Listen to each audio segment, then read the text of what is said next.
ইরানে নিক্ষেপ করা যুক্তরাষ্ট্র ও ইসরায়েলের অবিস্ফোরিত গোলাবারুদ সামরিক সক্ষমতা বাড়ানোর কাজে ব্যবহারের চেষ্টা করছে তেহরান। দেশটির রাষ্ট্রায়ত্ত সম্প্রচার মাধ্যম প্রেস টিভি জানিয়েছে, ইরানের ইসলামী বিপ্লবী গার্ড বাহিনী হরমোজগান প্রদেশে 15টি ভারী মার্কিন ক্ষেপণাস্ত্র সফলভাবে নিষ্ক্রিয় করেছে এবং এগুলোকে রিভার্স ইঞ্জিনিয়ারিংয়ের জন্য কারিগরি ও গবেষণা ইউনিটের কাছে হস্তান্তর করা হয়েছে। এসব অস্ত্রের মধ্যে রয়েছে একটি GBU-57 বাংকার বাস্টার বোমা। মূলত রিভার্স ইঞ্জিনিয়ারিং হলো এমন এক প্রক্রিয়া যেখানে কোনো বস্তু, অস্ত্র, সফটওয়্যার বা যন্ত্র খুলে তার বিভিন্ন অংশ বিশ্লেষণ করে দেখা যায় এটি কিভাবে কাজ করে এবং কিভাবে নকশা করা হয়েছে।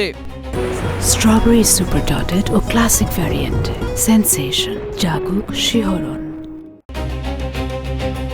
একমাত্র যুক্তরাষ্ট্রই এই বাংকার বাস্টার বোমা পরিচালনা করে এবং বলা হয় এটাই একমাত্র অস্ত্র যা দিয়ে কোনো দুর্ভেদ্য স্থানে পৌঁছানো সম্ভব।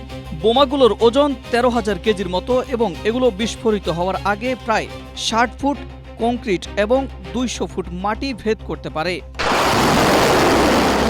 ইরানের স্টুডেন্ট নিউজ নেটওয়ার্ক যুক্তরাষ্ট্র ও ইসরায়েলের ফেলা এসব বোমা হাতে পাওয়াকে একটি কেলেঙ্কারি হিসেবে বর্ণনা করেছে।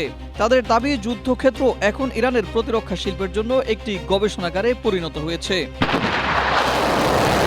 স্টুডেন্ট নিউজ নেটওয়ার্কের মতে, বিশ্লেষণের জন্য অবিস্ফোরিত গোলাবারুদ একটি গবেষণাগারে স্থানান্তর করলে ইরানের সামনে সুযোগ তৈরি হবে।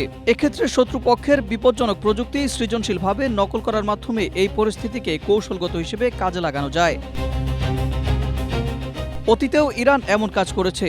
তারা যুক্তরাষ্ট্রের হক ক্ষেপণাস্ত্র হাতে পাওয়ার পর একই রকম ক্ষেপণাস্ত্র তৈরি করেছে। সর্বশেষ 2011 সালে মার্কিন বাহিনীর একটি RQ-170 ড্রোন ধরে এর উন্নত সংস্করণ তৈরি করেছে Iran.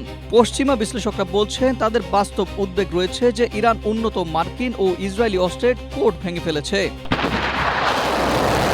Ahmed Imtiaz, Asia post.